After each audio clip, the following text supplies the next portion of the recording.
Disconnected. Hey, Tom, sounds like you're on. Yes, sir. Yes, Hello. sir. Can you hear me now? Yeah, I can hear you. How's it going? Great. Hope so with you, sir. Yeah, doing pretty good. Good. No complaints.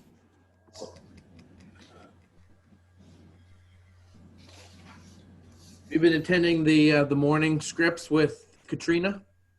Yes, with the exception I missed today. My wife's father had to take a trip to the hospital this morning by Okay. ambulance, and so we made our way over there for that. To see what was going on with him, and they ended up admitting him. So we just got back about an hour ago. So they wouldn't let her in the room with him. So Not at all. Okay. yeah. So once he left the ER and they put him in a room, we left to come back this way, and so they got some tests they're doing on him. So that's the long story, Rob. Sorry about that, but yeah, I've been doing the scripts with Katrina in the morning. Yes, sir. Okay. Well, we'll keep that. Just so that's your father-in-law, Thank you. right? We'll keep him in our prayers. Absolutely. Okay. Thank you.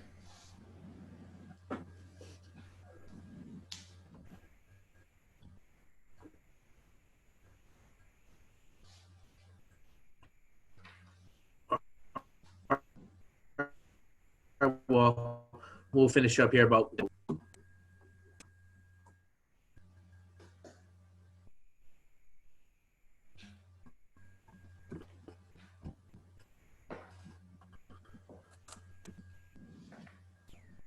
All right.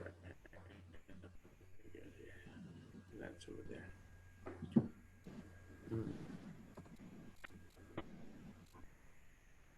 Genesis is coming here.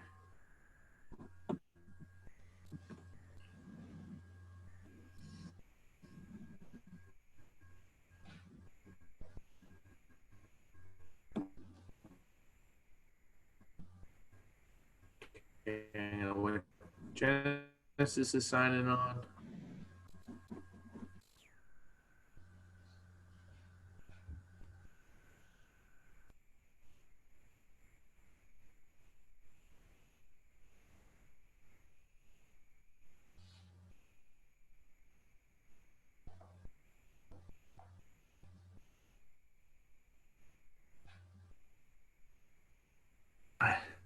All right. Is this better here?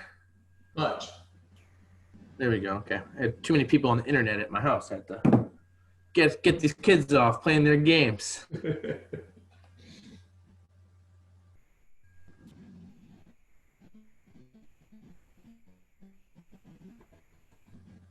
right, here's let me see. And Jen doesn't have a video, but we see that she's here.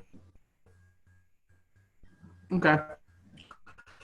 We're gonna get started now then. So you guys are lucky. You get to be the first ones to see our new command file submission checklist. The thing is created with the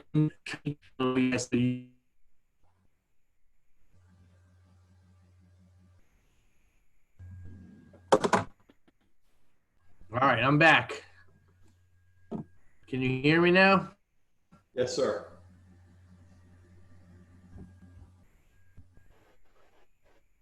All right. Goodness gracious.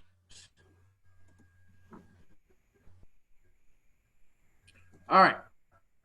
Back to this famous full listing appointment. Property goes under contract and you represent the buyer, and the property that goes into closing. These are the exact documents that you need in order to upload that into command, and so you can get paid. These need to be done within 48 hours of getting your new listing or going under contract, so that stays in compliance with the commission. So everything here, just a quick note: when you're naming your opportunity,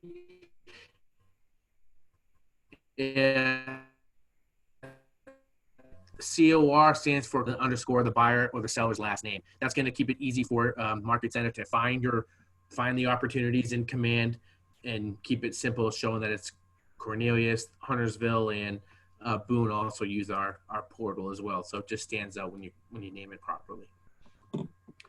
So Katrina said that you guys have been doing a lot of the listing paperwork, going through the listing agreement and going through all those forms.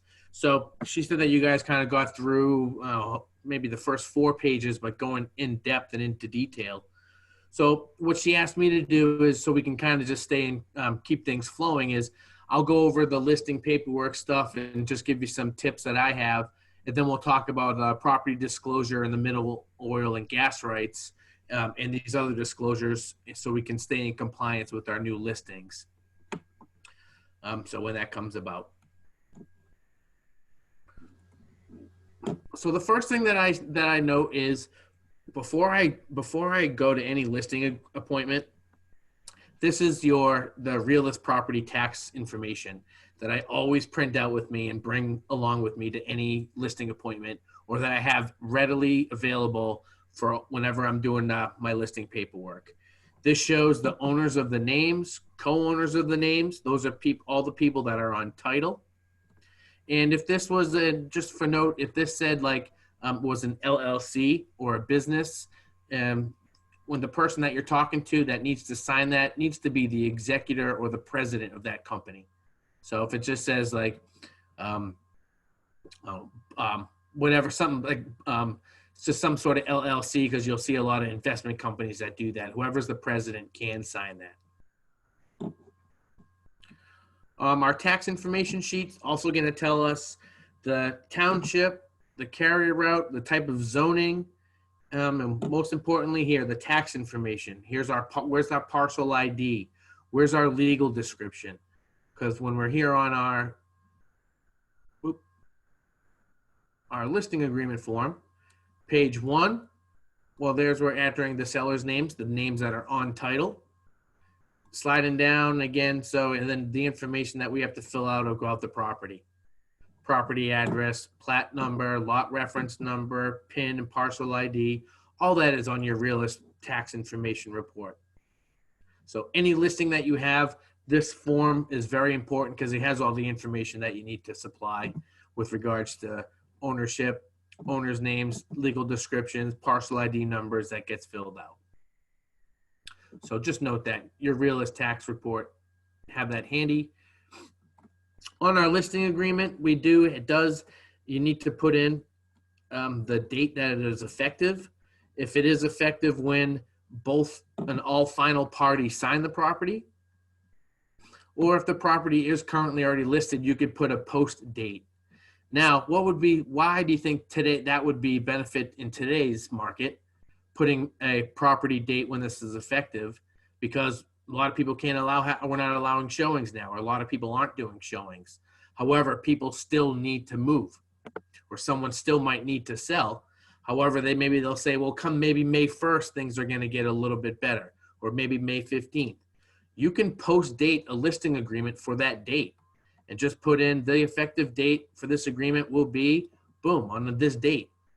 That's the date that we're going to go effective, May 1st, and the property can go active on May 1st.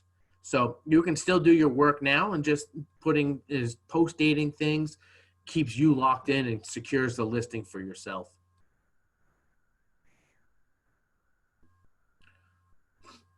Okay, Katrina was talking about all this information here. One thing I wanted to talk about here is about the home warranty. When we offer a home warranty to the buyer or a seller, and they use preferred home warranty, where you get a fee of $100, America's Preferred. So that needs to be put in here, stating that if that's the home warranty that is selected, you will get $100 back. That gets sent directly to the market center, and then that gets cut out to you. So that's a home warranty. That's for $100. Please note that. All right, our listing price. That's obviously the most important thing. That's what the seller is going to be putting the property on based on your recommendation. I've always told the seller that my job is to provide them with all the information that's going to help them make the decision. So it's their decision on what the listing price is. You're just guiding them and giving an opinion on what you feel it should be. So you never really need to pressure anybody on what that is, The numbers don't lie. If you've done your homework and provide all that information, you're going to be covered by what the list price should be. But again, just give as much information as possible. Firm's compensation. How much is the total commission going to be? Some agents or some people get confused that when I'm saying, well, what I have to pay 6% here, then 3% down to the buyer's agent. No, this states this is what the total commission will be. They're going to pay the total commission of, generally say what that's 6%.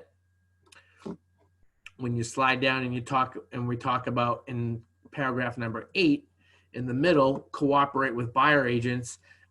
Generally, I would put that 50% of what the total commission is. So say if the total commission is 6, this would say 3%. So you're explaining that, Mr. Seller, the total commission for this property is 6%, which states here, and then out of that 6%, we're offering 3% to the buyer agent that brings a successful offer. So that's a good way to kind of just get that separated and to have that explained out. It's a good business practice to split that 50-50 what your total commission would be. And again, you want to ensure that we're checking this middle box because we only want to cooperate with buyer agents. We will not cooperate with seller agents or people which means that the agent's not representing the client. They're just being a paper pusher. So this right here, we want to cooperate only with buyer agents.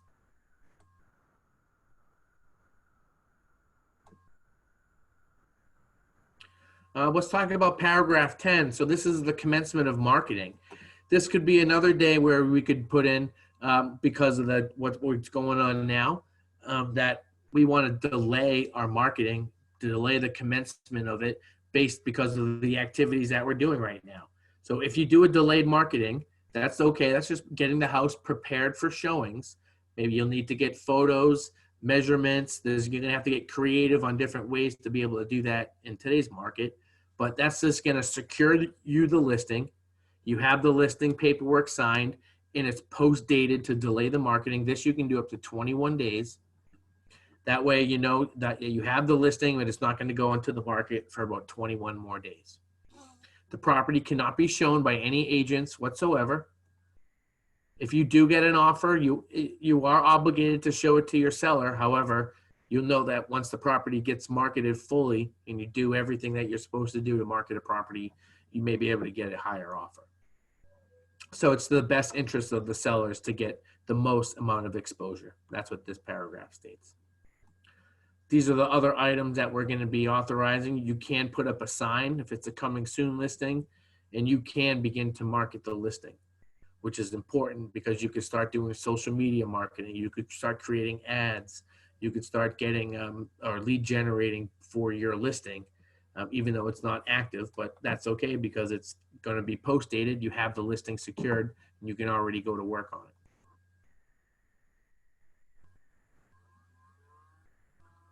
So there's our coming soon. That's going to be authorized. That's going to be just, again, this comes into the same category as the marketing date. Here's our seller acknowledgement. They're going to allow us to show the property. We're going to put up a lockbox on the property that states that anybody wanting to show the property has to go in and schedule an appointment through showing time. All that information is logged and secured so you know who is absolutely inside the property. Allowing us to show the property, and then I'd always confirm there. So we will give you 24 hours notice. Is that okay?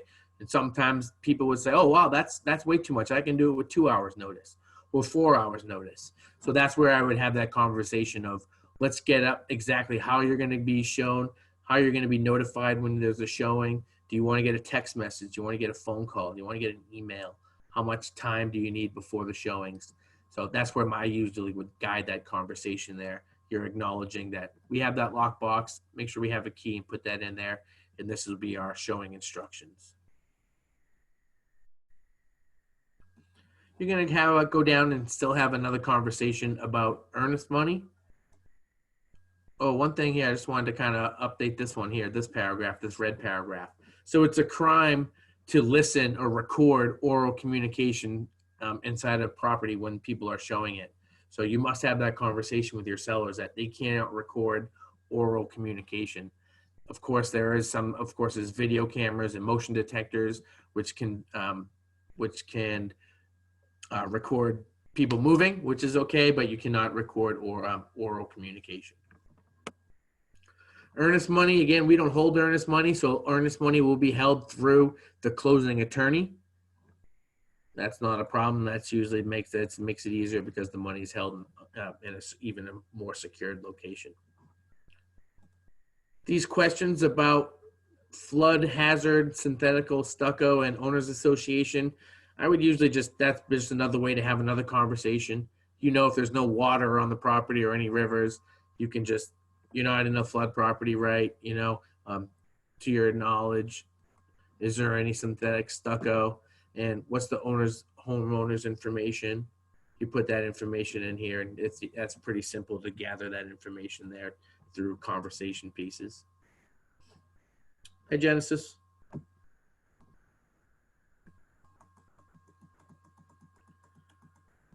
More questions I would just ask through conversations. Do you have a termite bond on the property? If they do, they'll know what it is. If someone says, "What is that?" Well, then they don't have it. It's really just a contract with a termite or a bug company where they'll go out once a year, and it's most likely transferable to a new owner. The companies usually don't want to lose the business, so they'll transfer that over to a new owner.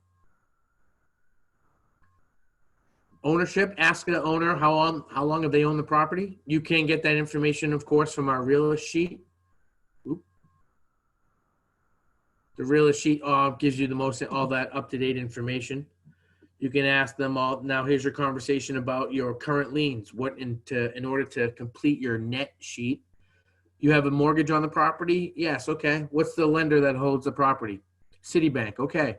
What's the approximate balance? Oh, I owe $210, okay. That's where you're putting in your information here. You don't need the lender's phone number or the lender's address, but that information in here just backs up when you do your seller's net sheet. Where is that information? There it is.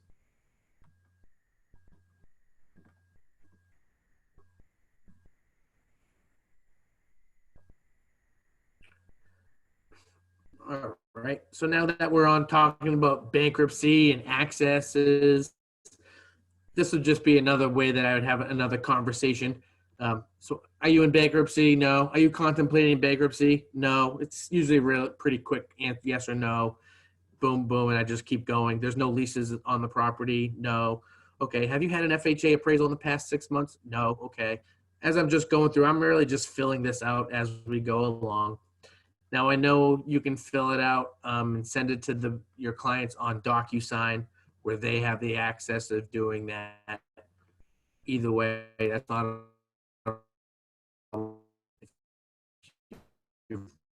if you're talking to your client through conversation pieces and have that filled out. If the property is a mobile home, then it does have a VIN number. You need to put that information in here. Don't know where to look. Underneath the sink in the kitchen or inside the electric panel is where there's where you can find the VIN number or the manufacturer's mobile home number. Are there any fuel tanks on the property? If there is, where is it? If it's owned or leased, that's not usually very common, but if it is, they will know because there's a contract on it if there is an oil tank that has a lease on it.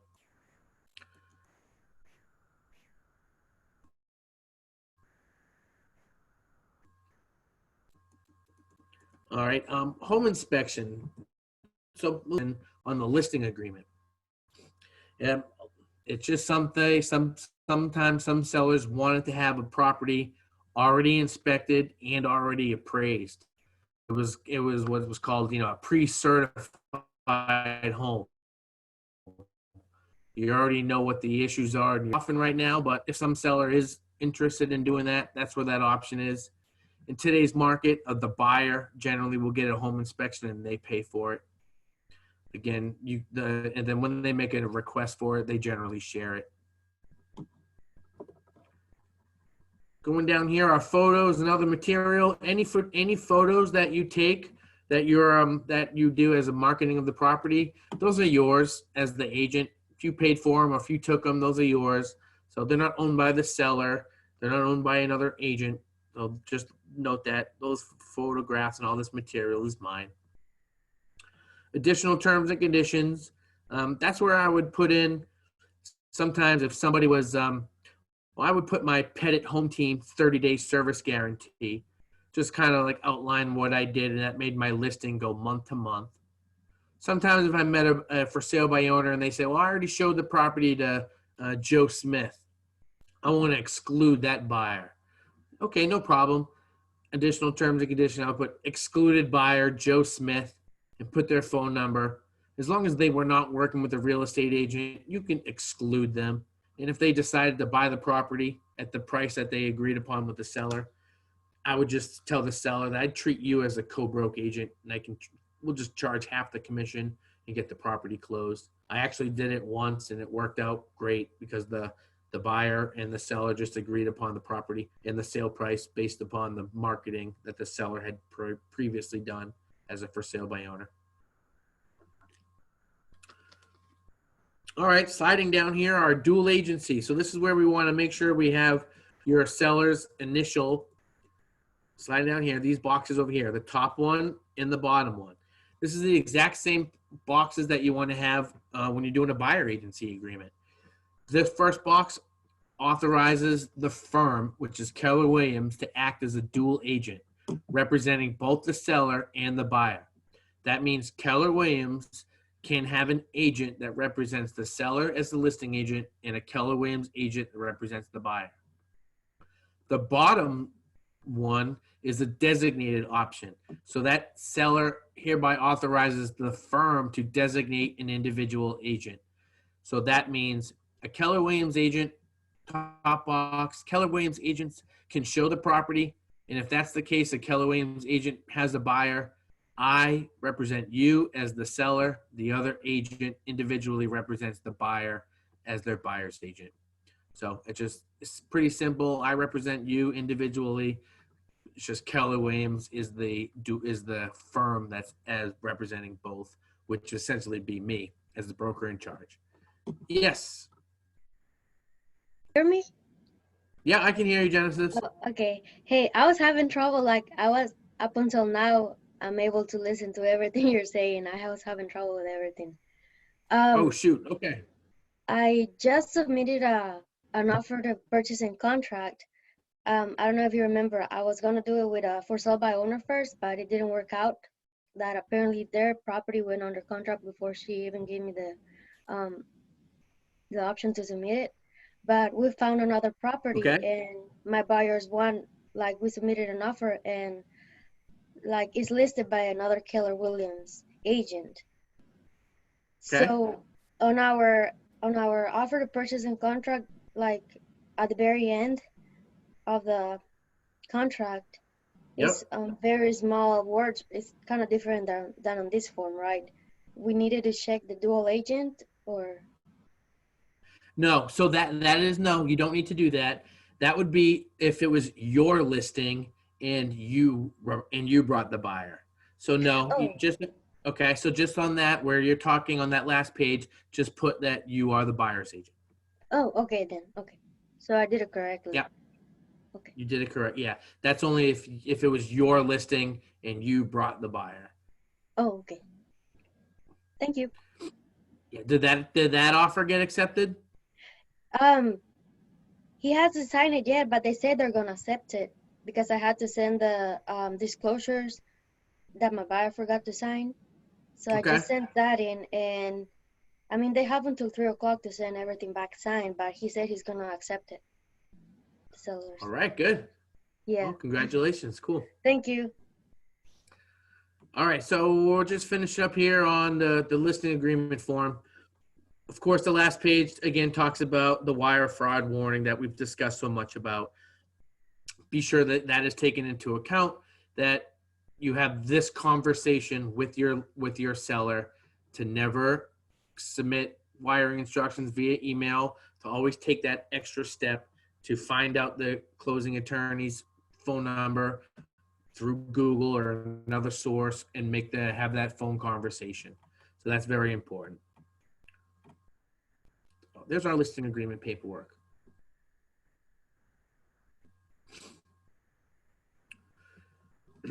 All right, so as we talk about that, let's go into our next thing here that would be required, the property disclosures and then the mineral oil and gas rights. These two properties, these two documents. Okay, so these documents need to be filled out by the seller and you can't do it for them. So, does everybody know what Seller Shield is? Do we know what Seller Shield? This is, you did get an invitation.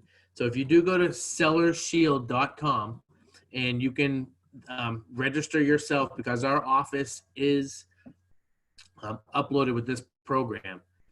You basically, when you have the listing, you put in the street address and the seller's information, and then you send them the property disclosure and the mineral oil and gas rights, or the lead-based paint if the property is built before 1978. And they get an email with access to completing this all online by just checking the boxes. And if they have a question about what should I say about let's see, like if about what type of septic, I'm not sure. There's a box that they can click that gives the sellers a tip on how to answer the question. So that's what Seller Shield is. It's a way that so when they complete it and finish everything, it gets emailed back to you as a PDF. So you have the form already completed. A complaint that I've heard, because these two forms in DocuSign cannot be sent where the sellers have to complete it. They have to print it out, handwrite it, or make their own boxes that make it fillable. So it's for DocuSign can't do it, but here on Seller Shield they can. So that's why I'm suggesting on our form, when you get to this, you have the listing agreement and all these other forms, go on to Seller Shield and register your seller so they get the residential property disclosures and the mineral oil and gas rights emailed directly to them.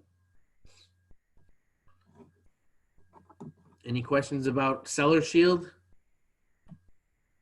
No? Okay. That's we haven't really been using it too much, but it's just something that's really simple that I really want our agents to start using, because the sellers want that extra protection for a year after or 2 years after they're able to get that. It protects them for when they complete those these forms.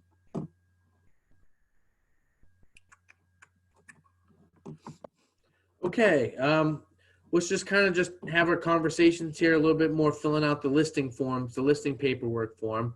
Square footage calculations, a little bit difficult now to get. I don't believe that's considered an essential business.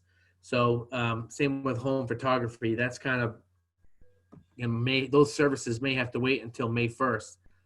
However, though, the square footage calculations is just the area of your property. If it's a one-level ranch, you as a real estate agent are authorized to do that. So you're basically just doing your length times width, define your area, including your drawing measurements, and you are authorized to do square footage calculations.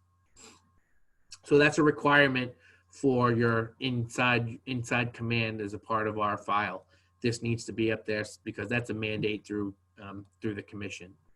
There's one of the top commission complaints is that from a buyer saying, I bought a house and I thought that it had 2,000 square feet, but we just got it measured and it only really has 1,800 square feet. I bought a 2,000 square foot house, not an 1,800 square foot house.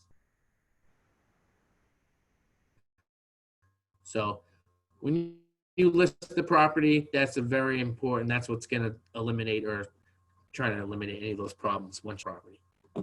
The seller net sheet, we had that quick discussion. As you know, my script, anytime I was dealing with a for sale make using our services, would that interest you? And that would be one of my main forms that I'm doing. I have my seller net sheet. I have the sale price, minus the commission, minus the mortgage payoff, minus the state tax stamps, and minus your seller deed prep.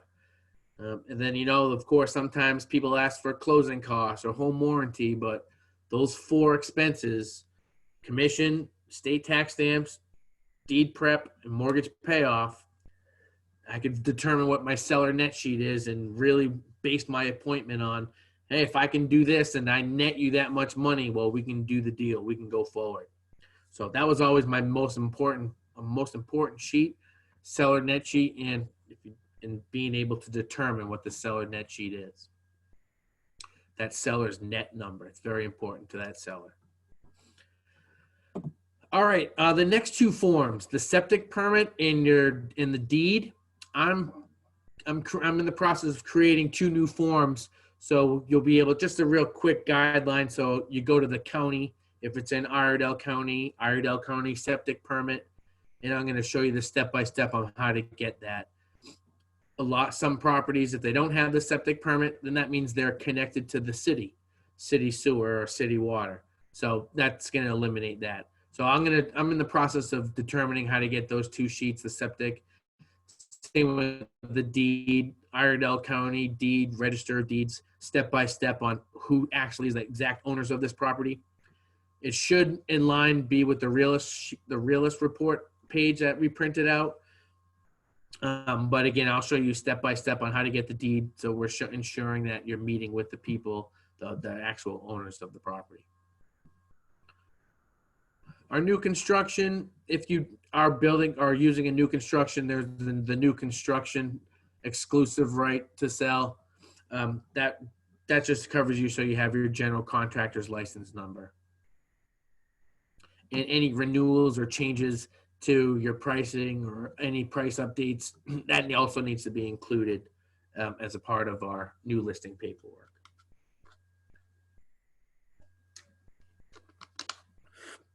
So on Terry's next class, Terry's going to do a forms class, and he's going to focus in on the buyer documents.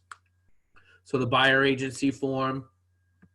I'll just go down here as you're looking through what needs to be done when the property goes into pending. So like for you, Genesis, you've created, when you go under agreements, you're going to create your opportunity. So a pending sale is when you represent your buyer. You're going to create your opportunity, same exact thing. COR for Cornelius _ the property's address and then the buyer's last name. We are now no longer doing green sheets. So now once you go into contract, you need to do your commission request within 48 hours. That's directly right on top of where you're uploading all your documents. So that is going to replace green sheets, and that's where you're putting in what the commission is due for you as the agent. Uploading your MLS sheet, our working with real estate agents form. What form is that one there? Thought I brought that one up. Here we go, our working with real estate agents form.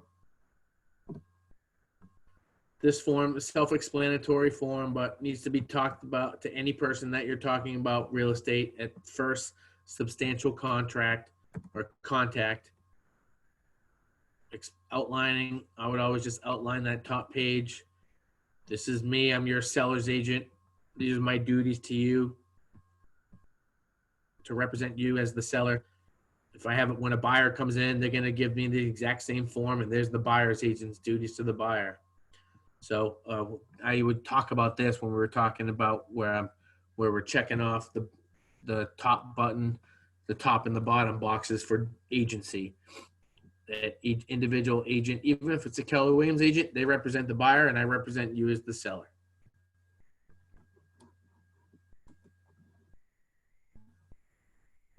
So Terry's going to go over the buyer agency form and the RESPA. Same with the offer to purchase. That's going to be on our next form, the next class right now as well too.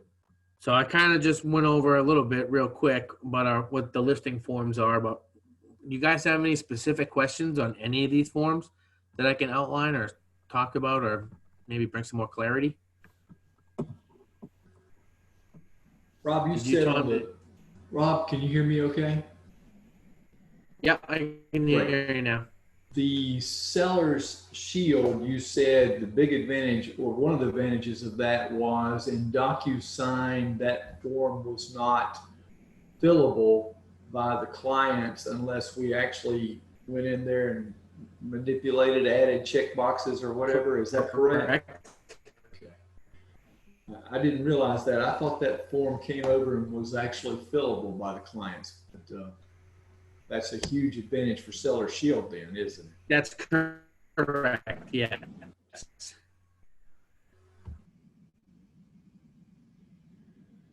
Them has been a big complaint. So, I mean, the admins have just been doing it, bringing the boxes and dropping so they could do it.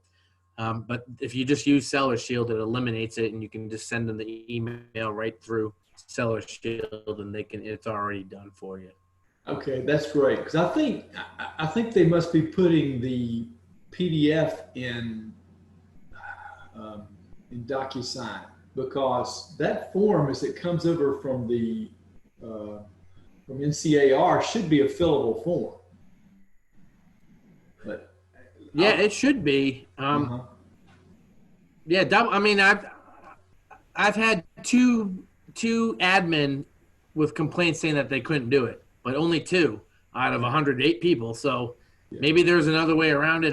I didn't think that you could do it, those 2 forms, but so I mean, if they're not fillable, I mean, I know some people have just been dragging and dropping it. Yeah, that would be an enormous pain, particularly on the RPD. I guess I haven't done one on my own. I've just been based on what people said. Matt Sarver's team, because they actually still use .loop because it was that much of a pain in the butt. I understand what you're saying.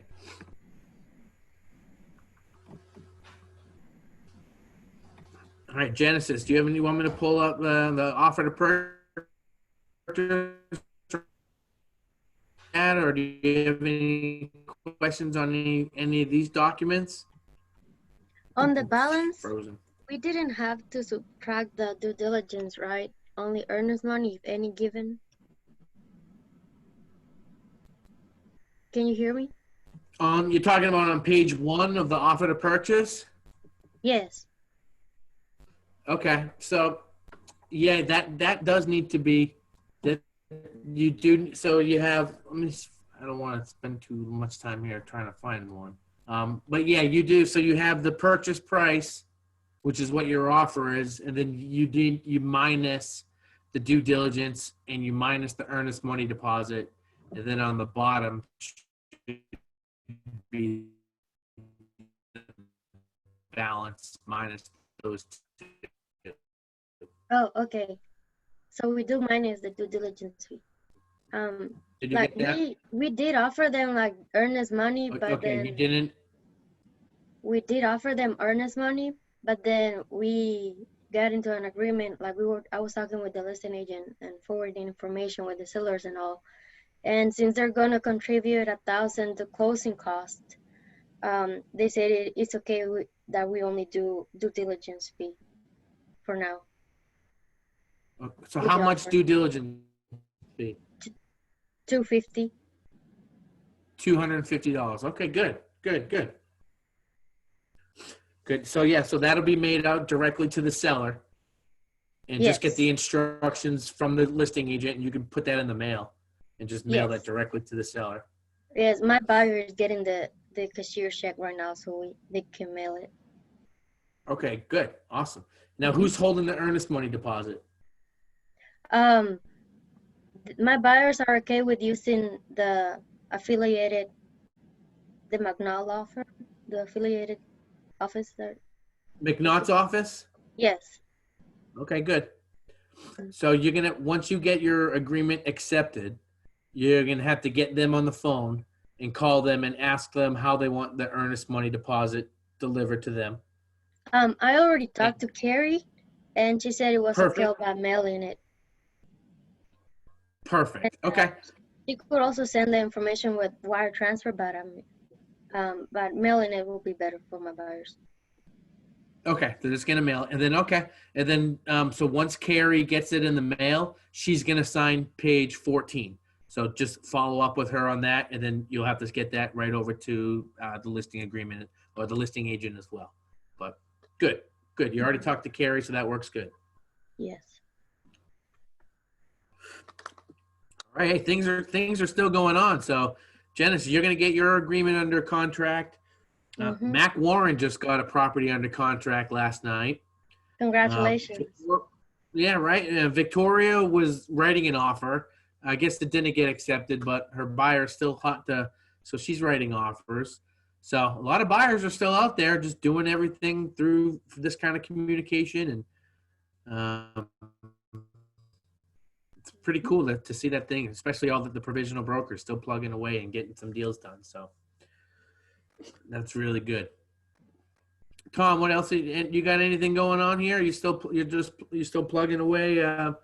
Yeah, well, I had an offer come in on my listing on Amarillo this morning, and we are currently countering that one and looking to hear back. I have countered it, looking to hear back from the buyer this afternoon. So, high hopes for that one.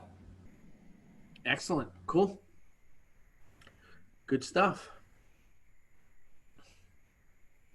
Well, guys, hey, I appreciate you coming here and listening to this forms class, but right now our focus should be listings in 30 days or come May 1st when things kind of settle down and listings coming on the market right away and people are just going to kind of be like all frantic and all that. So just keep doing what you're doing now, keep plugging away at it and focus on listings, get those listings, your business will thrive here and come May.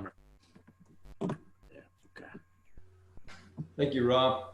All right, Thank you, hey, you Rob. guys have a good afternoon. If PJ is coming on here at 2:00, so if you have time, you can talk to him. But hope you guys have a great day. Thank you. You too. Thank you. Bye. Bye, Janice. Bye, Tom.